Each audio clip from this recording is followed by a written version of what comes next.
اعوذ باللہ من الشیطان الرجیم بسم اللہ الرحمن الرحیم الحمد للہ الذی جعل کمال دینہ و تمام نعمتہ بولایت علی بن ابی طالب علیہ السلام والصلاة والسلام علی سید الانبیاء المرسلین وآلہ الطیبین الطاہرین المعصومین، اما بعد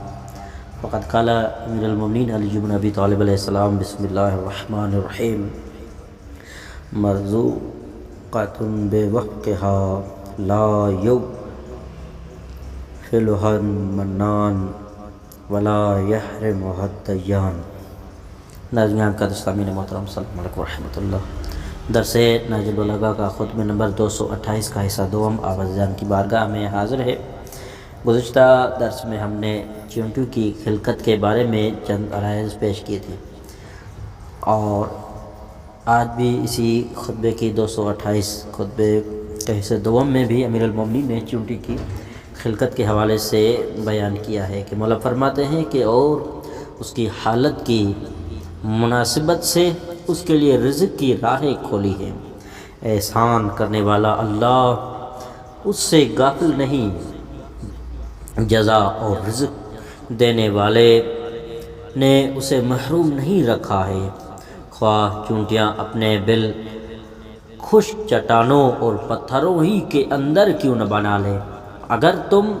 اس کی خوراک کی نالیوں اور نظام پر اس کے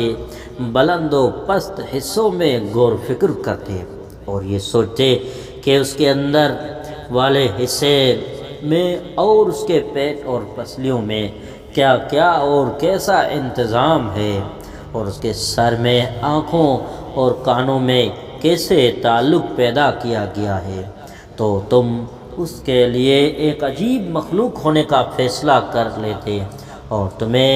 اس کی حالت اور صفات و خصوصیات بیان کرنے میں سخت محنت و تکلیف کا سامنا کرنا پڑتا۔ لہذا مانو کہ اس کو پیدا کرنے والے بلند و بالا ہستی نے بڑی کاریگری کے ساتھ اسے اس کے پیروں پر قائم کیا ہے اور اس کی تخلیق میں اسے مناسب ستونوں پر مستحکم کیا ہے۔ پھر اللہ کے لیے یہ بھی مانو کہ چونٹی کے بنانے میں کوئی اس کا شریک نہیں ہوا ہے، اور نہ کسی اس اور قدرت رکھنے والے نے اس کی تخلیق میں مدد کی، بلکہ اس نے خود اس کو بنایا اور فطرت و خصوصیات عطا کی ہے۔ اور اگر تم چونٹی کی تخلیق کی حقیقت اور انتہائی مقاصد کا پتہ لگانے کے لیے اپنی ان راہوں پر چلو جو تمہارے فکر میں اللہ نے وضعیت کی ہوئی ہے، تو تمہارے فکر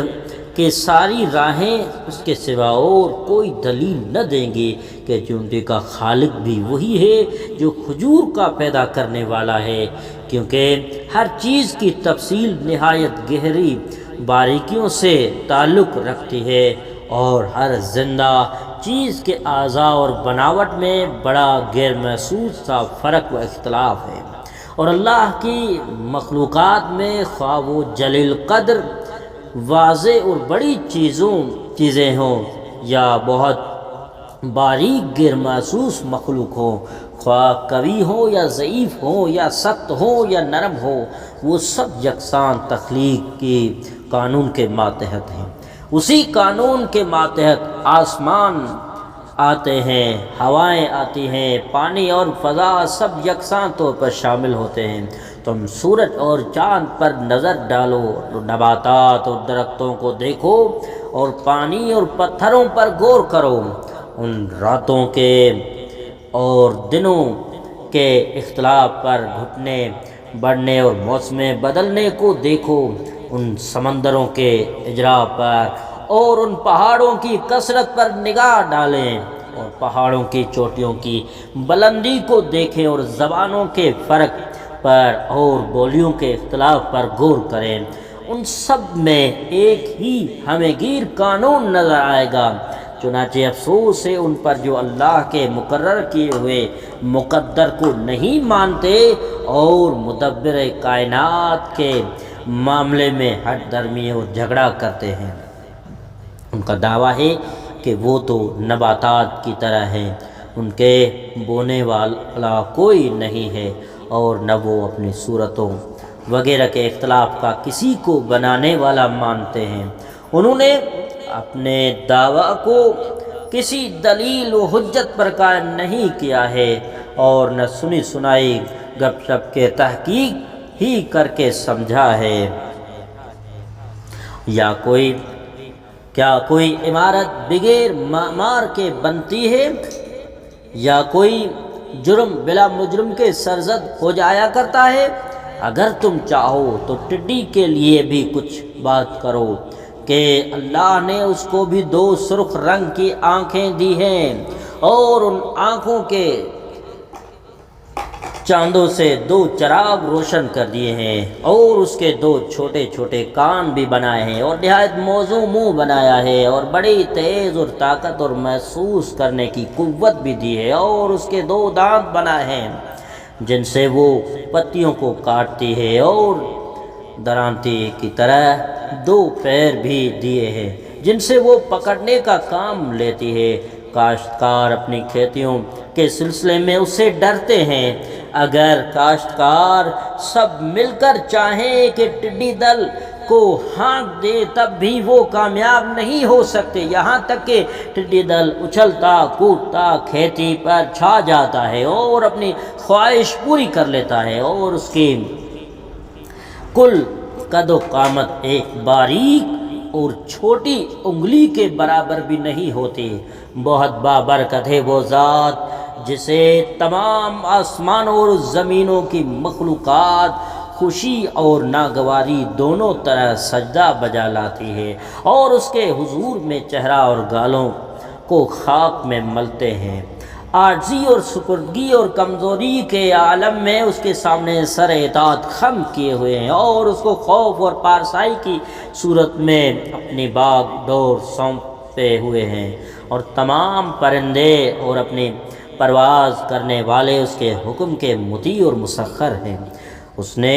ان کے پروں اور سانسوں کی گنتی تک کو احاطہ کیا ہوا ہے، اور ان کو خشکی اور تری میں قائم رہنے کی قوت دے رکھی ہے، اور ان سب کے لیے ان کی خوراک اور غذا مقرر کر رکھی ہے، اور ان کی جنسوں اور قسموں پر شماری احاطہ رکھا ہے، اور سمجھتا ہے کہ یہ کوا ہے اور یہ باز یا شاہین ہے، اور یہ کہ کبوتر ہے اور یہ شتر مرغ ہے۔ اس نے ہر پرندے کو نام لے کر دعوت دی اور سب کے لیے رزق فراہم کرنے کا ذمہ لیا ہے۔ پھر بھاری بوجھل بادل پیدا کیے تاکہ موسلادھار بارش برسے، اور انہیں بھی ضرورت کے مطابق تقسیم کر دیا۔ زمین کو خشک کے بعد بدر کر دیا، اور بنجر ہو جانے کے بعد اس میں لہلہاتا ہوا سبزہ اور نباتات پیدا کر دی۔ خطبہ نمبر 229۔ اس خطبے میں امیر المومنین نے صفات خداوندی اور توحید پر ایک شاہکار خطبہ مانا جاتا رہا ہے کہ بیان کیا ہے۔ اس میں صرف اللہ اور اس کے طرز عمل کا تذکرہ فرمایا ہے۔ آئیے خطبے میں چلتے ہیں۔ مولا فرماتے ہیں، جس نے اللہ کو کیفیتوں اور حالتوں کے ماتحت رکھا، اس نے اللہ کو یکتا نہیں رہنے دیا۔ جس نے اللہ کو مثالوں سے سمجھا یا بیان کیا، وہ اللہ کی حقیقت تک نہیں پہنچا۔ جس نے اللہ کو کسی چیز سے تشبیہ دی، اس نے اللہ کی صفات بیان کرنے کا ارادہ ہی نہیں کیا۔ جس نے اللہ کو قابل اشارہ سمجھا اور اس کے متعلق وہم کیا، اس نے اللہ کو بے نیاز نہیں رہنے دیا۔ وہ تمام چیزیں جو اپنی ذات سے پہچانی جاتی ہے، وہ کسی کاریگر کی بنائی ہوئی یا مخلوق ہوا کرتی ہے، اور تمام وہ چیزیں جو کسی دوسری چیز میں ہوں یا دوسرے کے سہارے پر قائم ہو، وہ کسی سبب یا علت کی محتاج ہوا کرتی ہے۔ وہ فاعل ہے مگر اوزاروں اور آلات کو استعمال کیے بغیر کام کرتا ہے۔ وہ ہر چیز کا مقدر طے کرتا ہے مگر عقل و فکر کے سہارے اور مدد کے بغیر۔ وہ کسی سے فائدہ اٹھائے بغیر غنی اور بے نیاز ہے۔ اوقات اور زمانہ اس کے ہم صحبت اور ہم نشین نہیں ہے۔ آلات و اوزار اور اعضاء اس کے مددگار نہیں ہے، وہ اوقات اور زمانے سے پہلے بھی تھا اور اس کی موجودگی عدم سے پہلے سے ہے، اس کی ہمیش کی ہر ابتدا کے پہلے سے ہے۔ اس نے جو احساس اور شعور کی قوتیں پیدا کی ہیں انہی سے معلوم ہوا کہ وہ شعور اور احساس کا محتاج نہیں ہے اور اسے شعور احساس سے سمجھا نہیں جا سکتا، اور اس نے جو چیزوں میں ایک دوسرے کی ضد رکھی ہے اسی ضد نے بتایا ہے کہ اس کی کوئی ضد نہیں ہے، اور اس نے جو چیزوں کو ایک دوسرے کے قریب رکھا اور مربوط کیا ہے اسی سے معلوم ہوا کہ اس کا نہ کوئی ساتھی ہے نہ وہ کسی چیز سے مربوط ہے۔ اللہ نے نور کو ظلمت یا اندھیرے کے ضد بنایا ہے اور واضح چیزوں کی ضد مبہم اور گنجلک چیزوں کو بنایا ہے، اور جامد اور ٹھوس چیزوں کی ضد نرم اور کھوکھلی چیزوں کو بنایا ہے، گرمی کی ضد سردی کو قرار دیا ہے۔ اللہ ایک دوسرے کے دشمن چیزوں میں الفت اور میل پیدا کرنے والا ہے، متضاد چیزوں میں ربط پیدا کرنے والا ہے، دور دور رہنے والوں میں قربت پیدا کرنے والا ہے، آپس میں ہم آہنگ اور ملی ہوئی چیزوں کو الگ الگ کرنے والا ہے، نہ وہ کسی حد میں شامل اور محدود ہے اور نہ حساب اور گنتی میں آتا ہے، اور یہ ایک حقیقت ہے کہ اسباب اور اوزار ایک دوسرے کو محدود کرتے ہیں اور آلات اپنے ہم مثل کی ہی طرف اشارہ کرتے ہیں۔ لفظ منزہ مخلوق کو قدیم ہونے سے روکتا ہے اور لفظ قد نے بھی انہیں ہمیشگی اور رازلیت سے محروم کر دیا ہے، اور لفظ لولا نے مخلوقات کو 100% مکمل ہونے سے روک دیا ہے۔ انہی چیزوں نے اپنے